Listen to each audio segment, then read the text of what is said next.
नमस्कार, पाठशाला की वीकेंड वाली एक्स्ट्रा क्लास में आप सभी का बहुत स्वागत। मैं हूं सुशांत सिन्हा। कहा जाता है धर्मो रक्षति रक्षत, यानी जो धर्म की रक्षा करता है धर्म उसकी रक्षा करता है। बीते एक दशक से ज्यादा के दौर में क्या देश की जनता ने यही सिद्ध किया है। प्रधानमंत्री नरेंद्र मोदी ने अयोध्या के भव्य राम मंदिर के शिखर पर धर्म ध्वजा को फहराकर क्या यह ऐलान कर दिया है कि देश में हजारों सालों पुरानी भारतीय सभ्यता का पुनर्जागरण हो चुका है।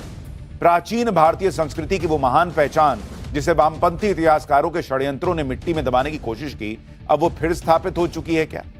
सच यह है कि राम मंदिर पर लहराती धर्म ध्वजा को देखकर कईयों के पेट में मरोड़ पैदा हो चुकी है। बंगाल में तो टीएमसी के एक विधायक ने यहां तक कह दिया कि मुर्शिदाबाद में बाबरी मस्जिद का निर्माण करें। ये कौन सी पॉलिटिक्स है भाई?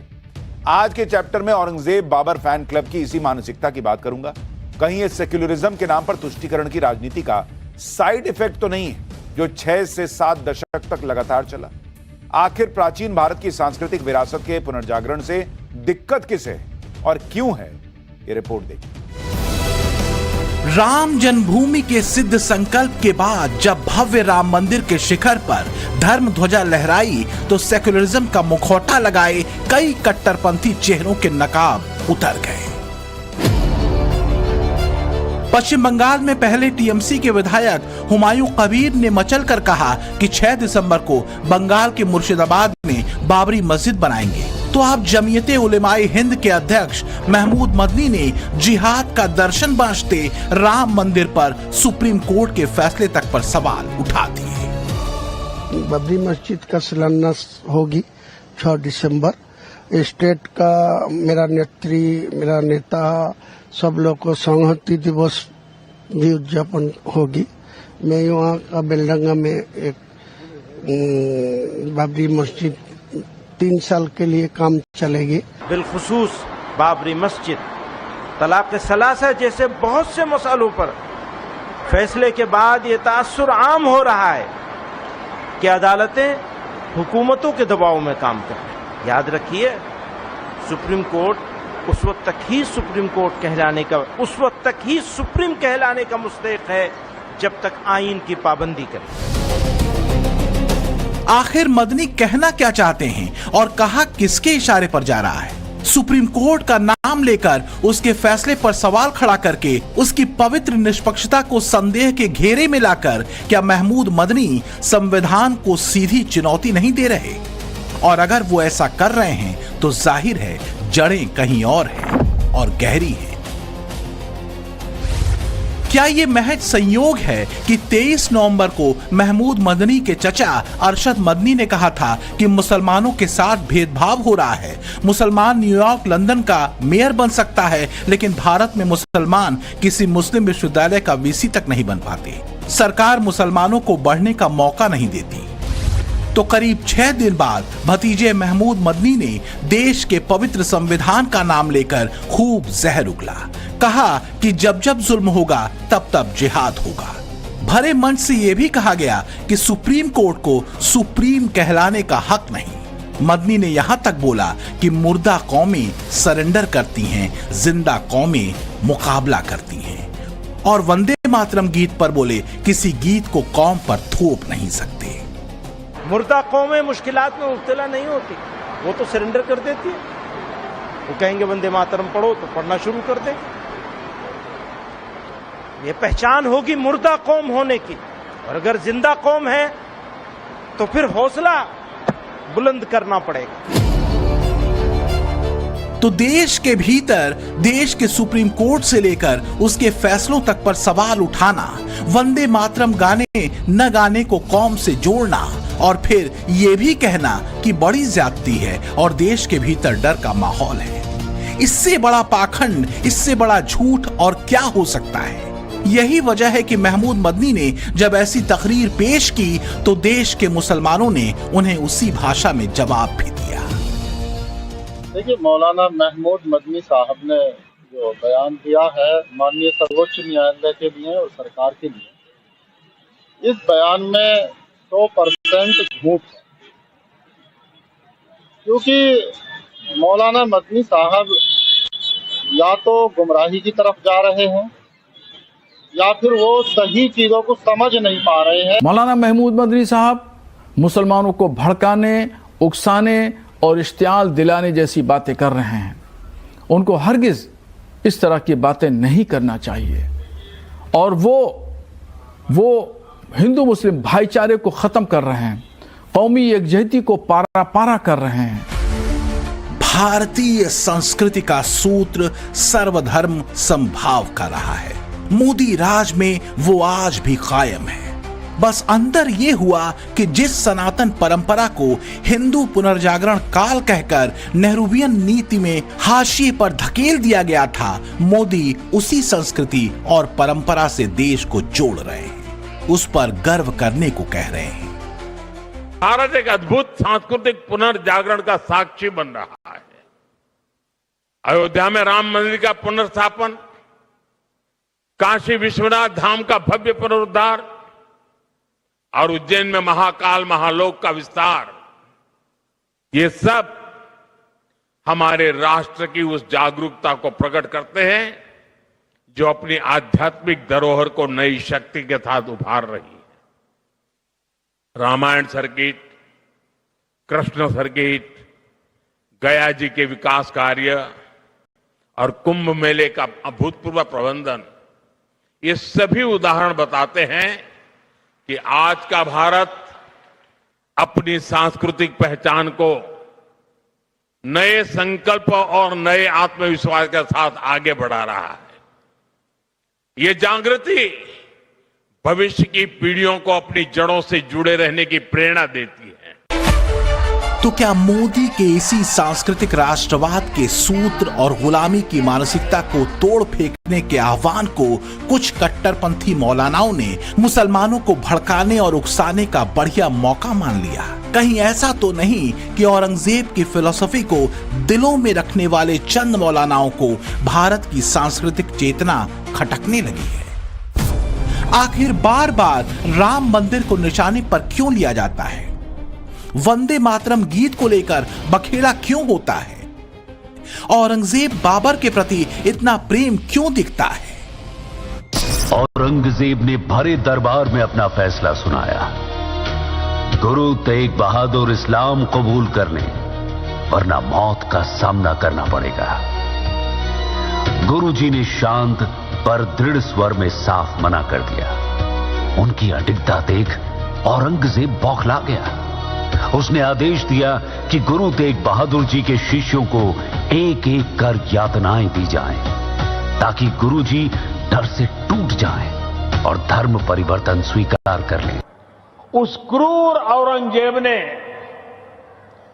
गुरु साहिब को बंदी बनाने का आदेश दिया, लेकिन गुरु साहब ने खुद दिल्ली जाने की घोषणा कर दी। उन्होंने धर्म और सिद्धांतों से समझौता नहीं किया और इसलिए उनका मन तोड़ने के लिए गुरु साहब को पद से डिगाने के लिए उनके सामने उनके 3 साथियों भाई दयाला जी, भाई सतीदास जी, भाई मतीदास जी की निर्ममता से हत्या की गई। लेकिन गुरु साहब अटल रहे, उनका संकल्प अटल रहा। उन्होंने धर्म का रास्ता नहीं छोड़ा।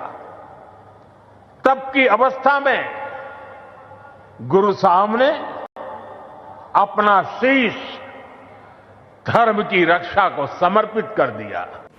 औरंगजेब का वो दौर जुल्म का नहीं था तो और क्या था? क्या देश के इतिहास को, अपनी सांस्कृतिक पहचान, उसकी रक्षा के लिए बलिदान हो जाने वाले वीरों के इतिहास और अपनी प्राचीन परंपरा को इसलिए मिट्टी में गाड़ देना होगा क्योंकि वोट बैंक के सियासी दिमाग वालों को भारतीयों का सांस्कृतिक गर्व से भरना रास नहीं आता? सांस्कृतिक राष्ट्रवाद की जिस फिलॉसफी को लेकर आजादी के बाद से खूब बहस चर्चा हुई, लंबा संघर्ष चला, ये वही सांस्कृतिक राष्ट्रवाद है जिसके सूत्र से ईसा पूर्व 4वीं शताब्दी में चाणक्य ने पूरे भारतवर्ष को जोड़ा। छोटे राज्यों और जनपदों में बटे भारतवर्ष में अलग अलग राजाओं का शासन हुआ करता था और सबकी आपसी प्रतिद्वंदिता थी। तब सांस्कृतिक पहचान और विरासत के मंत्र को लेकर चाणक्य ने एक अलग जगाई थी पूरे देश में। सभी राज्य एक हुए और पूरे भारत ने सांस्कृतिक चेतना के दौर में प्रवेश किया। चाणक्य ने इसी दौर में महान मौर्य वंश की स्थापना मगध में की। चंद्रगुप्त मौर्य एक महान सम्राट बने। कई इतिहासकार मानते हैं कि अगर इस्लामिक आक्रांताओं और मुगलों के दौर में चाणक्य होते तो भारत का सैकड़ों सालों तक गुलाम बनना नामुमकिन था। तो क्या आज पीएम मोदी जब सांस्कृतिक विरासत के पुनर्जागरण की बात करते हैं तो संदेश उसी सांस्कृतिक राष्ट्रवाद की तरफ होता है जिससे जब भारत दूर हुआ तो गुलाम बना? इतिहास साक्षी है कि सनातनियों और सनातन संस्कृति ने बाहरी आक्रांताओं के अनगिनत घाव झेले। उनके आस्था केंद्रों और मंदिरों को खंडित करने, उनकी पहचान को मिटाने के प्रयास सैकड़ों सालों तक हुए। बाबर और औरंगजेब ऐसी घृणा और नफरत से भरी धर्मांधता के सबसे बड़े चेहरे हैं कि औरंगजेब भारत के इतिहास में सर्वाधिक क्रूर, दुर्दांत, बर्बर शासकों में से है, जिसने बहुत बड़ी संख्या में यहाँ धर्म परिवर्तन कराया, मठ मंदिरों को तोड़ा। उसने महोत्सवों की नियुक्ति कर रखी थी, एक खास तरह का पद बना रखा था महोत्सव, जिनके जिम्मे यही काम ही था कि वो जबरदस्ती धर्म परिवर्तन का काम करें और मठ मंदिरों को तोड़ने का काम करें। इस हद तक धर्मांधता थी उसकी, एक कट्टर सुन्नी मुसलमान था। इस हद तक धर्मांधता थी कि जो हिंदू हैं उन पे अलग से उसने जजिया कर लगाया, हिंदू व्यापारियों पे अलग तरह का कर लगाया। तो क्या बेचैनी इस बात की हो जाती है कि भारत अपने सांस्कृतिक पहचान और चेतना को लेकर जागृत हो रहा है? जिस संस्कृति को पश्चिमी देशों से आए कथित सेकुलरिज्म की टर्मिनोलॉजी में लपेटकर फेंक दिए जाने की भरपूर साजिश रची गई थी। तो क्या जब वैश्विक मंच पर तेजी से उभरता आज का नया भारत अपनी पवित्र जड़ों की ओर लौट रहा है, इसलिए कुछ लोगों को औरंगजेब और बाबर याद आ रहे हैं? संकल्प लें कि हम कम से कम देश के 25 ऐसे स्थानों का दर्शन करेंगे जो हमारी विरासत से जुड़े हैं। जैसे मैं आपको कुछ सुझाव देता हूं, 3-4 दिन पहले कुरुक्षेत्र में महाभारत अनुभव केंद्र की शुरुआत हुई है। मेरा आग्रह है कि आप इस केंद्र में जाकर भगवान श्री कृष्ण का जीवन दर्शन देखें। कुछ लोगों को मोदी से दिक्कत इसी बात को लेकर है कि वो भारत की प्राचीन परंपराओं और विरासत से लोगों को जोड़ने में सफल हो रहे हैं। देश के युवाओं को भारत की सांस्कृतिक धारा के गौरव से भर रहे हैं। ये सनातन संस्कृति भारतीय संस्कृति का पुनर्जागरण है। हिंदू मुस्लिम से मतलब नहीं है, ये हमारे देश की संस्कृति का पुनर्जागरण है। धर्म ध्वजा फहराएगी तो लोग धर्म के साथ रहेंगे। और धर्म का मतलब क्या है? धर्म का मतलब है दया, धर्म का मतलब है त्याग, धर्म का मतलब है पाप से मुक्ति, धर्म का मतलब संबंध, धर्म का मतलब रिश्ता। ये जो भाईचारा खत्म हो गया था, जो पिछली हुकूमतों ने खत्म किया, वो भगवान श्री राम के आने से राम राज्य जैसा प्रतीत होने लगा है।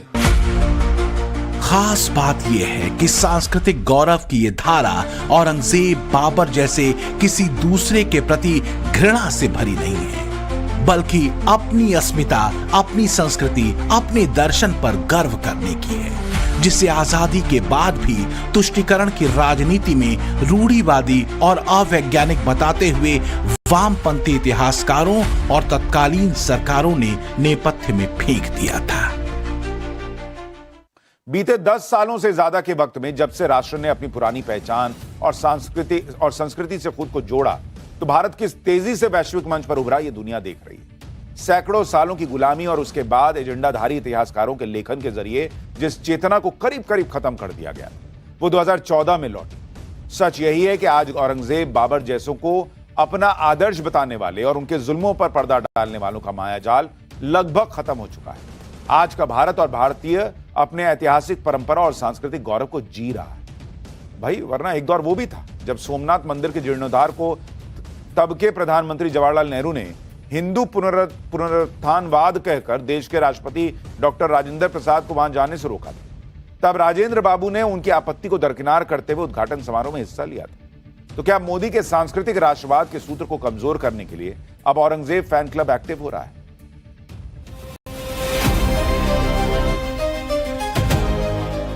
बेचैनी तो है और खूब है।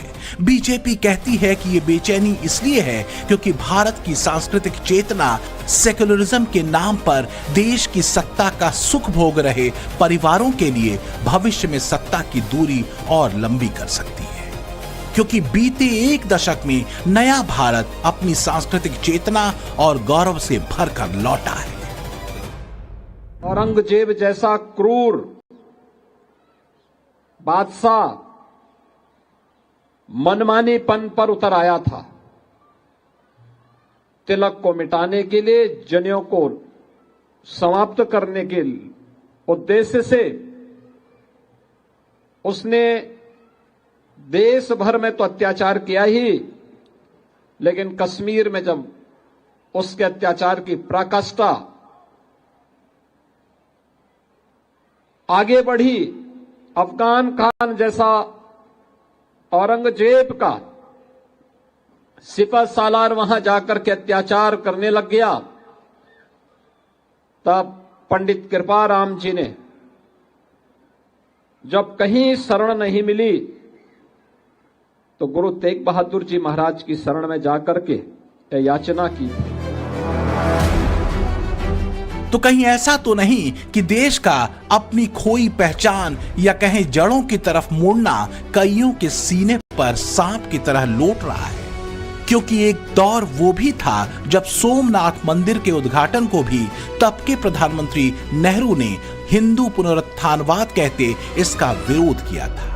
हुआ ये था कि देश की स्वतंत्रता के बाद जब सोमनाथ मंदिर के खंडहरों के जीर्णोद्धार की पहल शुरू हुई तो तत्कालीन प्रधानमंत्री जवाहरलाल नेहरू बड़े नाराज हो गए थे। पंडित नेहरू ने सोमनाथ के पुनर्निर्माण को हिंदू पुनरुत्थानवाद कहा था। नेहरू के कैबिनेट में मंत्री रहे के.एम. मुंशी अपनी किताब पिलग्रिमेज टू फ्रीडम में लिखते हैं कि 1951 की शुरुआत में कैबिनेट की बैठक के बाद नेहरू ने मुझे बुलाया और कहा, मुझे सोमनाथ को फिर से बनाने की आपकी कोशिश पसंद नहीं है, ये हिंदू पुनरुत्थानवाद है। लेकिन सोमनाथ मंदिर का जीर्णोद्धार हुआ, यहां तक कि 11 मई 1951 में सोमनाथ मंदिर के उद्घाटन कार्यक्रम में शामिल होने से नेहरू ने साफ इनकार कर दिया था। बात यहीं खत्म नहीं हुई। नेहरू ने तत्कालीन राष्ट्रपति डॉक्टर राजेंद्र प्रसाद के मंदिर उद्घाटन में शामिल न होने के लिए एक पत्र तक लिखा था। प्रसाद ने जवाब में लिखा, मैं अपने धर्म में विश्वास करता हूं और खुद को इससे अलग नहीं रख सकता। तो क्या एक खास इकोसिस्टम के पेट में मरोड़ की वजह भारत की सांस्कृतिक चेतना का जागृत होना ही है? और कई दशकों तक जिस पहचान से कथित सेक्युलरिज्म के नाम पर सत्ता ने दूरी बनाई, अब मोदी कल्ट ने उसी पाखंड को खत्म कर दिया है। पीएम मोदी ने सत्ता में आने के बाद भी देश की सांस्कृतिक पहचान से बचने की कोशिश कभी नहीं की, बल्कि उसे पूरे विश्व में पहुंचाया। भारत हजारों वर्षों की जीवंत सभ्यता है। भारत मदर ऑफ डेमोक्रेसी है।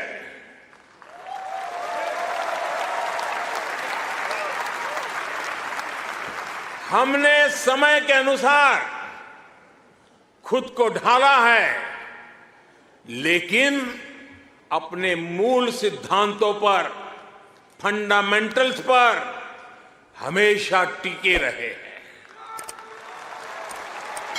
हम राष्ट्र को भी एक परिवार के रूप में देखते हैं और विश्व को भी एक परिवार मानते हैं।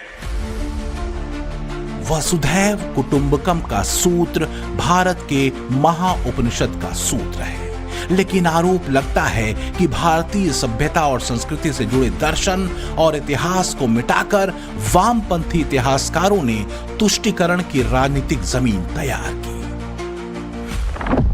ये एक तथ्य है कि आजादी के बाद से प्राचीन हिंदू संस्कृति के गौरवशाली इतिहास को वामपंथी इतिहासकारों ने पूरी तरह खत्म करने की कोशिश की।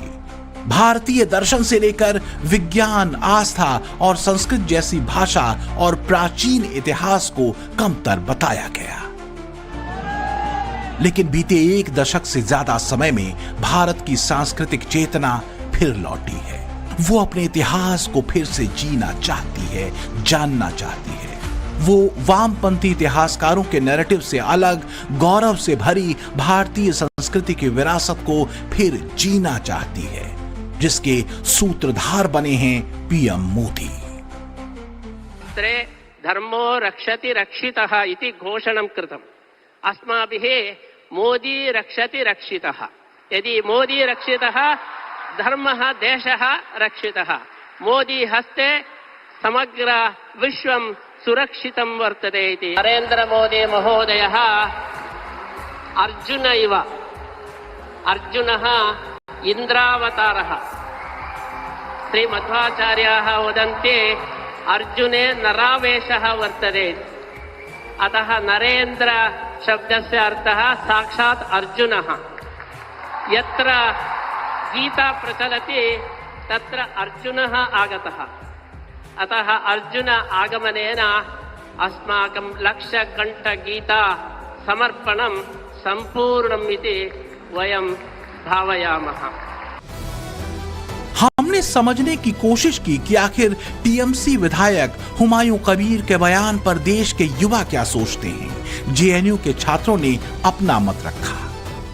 माननीय सर्वोच्च न्यायालय का निर्णय आया था जिसको वो सभी पक्षों ने सभी पक्ष के लोगों ने स्वीकार किया, लेकिन ये कुछ राजनीतिक फायदा उठाने वाले लोग हैं जो इसको बार बार मुद्दा उठा के सांप्रदायिकता फैलाना चाहते हैं। राजनीतिक एक फायदे के लिए ये लोगों में बंटवारा करना चाहते हैं। जैसे कि बंगाल में चुनाव आने वाला है, उसके फायदे के लिए ये इस मुद्दे को दोबारा लेके आ रहे हैं और लोगों के बीच में आपस में लड़ाई भड़काना चाहते हैं। मुझे लगता है जैसे कि मैंने देखा कि बार बार वही नाम, ऐसा तो नहीं है इस देश में कि मुस्लिम अच्छे से जी नहीं रहे हैं, बट एक ही नाम से उसी डेट को करना ये साफ साफ दर्शाता है कि देश में अपने राजनीतिक हित के लिए देश में दंगे भड़काना, लोगों के बीच में नफरत भरना, और ये सिर्फ और सिर्फ धूमीकरण की राजनीति है। बंगाल के चुनाव आने वाले हैं, उसको देखते हुए इन्होंने ये डेट निर्धारित की है। जैसा कि सभी लोग जानते हैं कि 6 दिसंबर को ही बाबरी मस्जिद का निष्कासन किया गया था और इन्होंने वही डेट निर्धारित इसीलिए की है ताकि हिंदुओं की व्यक्तिगत भावनाओं को ठेस पहुंचाया जा सके। जी देखिए, जितनी बार भी ऐसी आवाज उठाते हैं, बाबरी मस्जिद का बात करते हैं या कुछ भी ऐसी चीजें लाते हैं जब चुनाव नजदीक आने वाला होता है। बिहार इलेक्शन आने के पहले भी इन्होंने ऐसे काम किए और ऐसे ही जेएनयू में भी कई वामपंथी हैं जो अफजल जिंदा रहे, हिडमा अमर रहे ऐसे नारे लगाते हैं। तो इनकी मानसिकता साफ साफ दिखती है। वो भी जो जिन्होंने ये बात बोली बाबरी मस्जिद वाले, वो भी इसी विचारधारा से आते हैं, वो भी यही काम करना चाहते हैं। लखनऊ में भी मुस्लिम मोहल्लों में हमने टीएमसी नेता के बंगाल में बाबरी मस्जिद बनाए जाने के ऐलान पर लोगों की राय जानी। जो जवाब मिला उसे सुनिए। बनवाने के लिए कोई दूसरी मस्जिद बनवाए? बाबरी बनवाने क्या जरूरत है? अच्छी बात है भैया, ये क्या अच्छी बात है? मतलब चाहिए मस्जिद। अगर इनको ऐसी मोहब्बत थी बाबरी मस्जिद की, ये बहुत पहले हो जाना चाहिए था। इसमें कोई बेनिफिट मुस्लिम का नहीं है, कोई बेनिफिट किसी का नहीं है। ये सिर्फ और भड़काने की कोशिश की जा रही है। इसमें कोई ऐसा कोई काम नहीं होगा। ये इसमें मस्जिद बनेगी, वो अपना वोटिंग के लिए मस्जिद उसको मारने की कोशिश कर रहे हैं। पूरा राष्ट्र एक सूत्र में बंधा है और ये सूत्र घृणा का नहीं, प्रेम का है। अपनी अपनी आस्था की स्वतंत्रता इस देश में है, लेकिन अपनी सांस्कृतिक पहचान के गौरव का भी क्षण है ये। बीते एक दशक में पीएम मोदी इसी सांस्कृतिक चेतना से देश को भर रहे हैं। वो किसी भी धर्म को मानने वाला हो, कोई फर्क नहीं पड़ता, लेकिन जो सबसे ऊपर है वो है भारतीय संस्कृति की पहचान, उसका गौरव। उसमें बाबर या औरंगजेब जैसी बर्बरता नहीं है, प्रेम है, सद्भाव है। ब्यूरो रिपोर्ट, टाइम्स नाउ, नव भारत।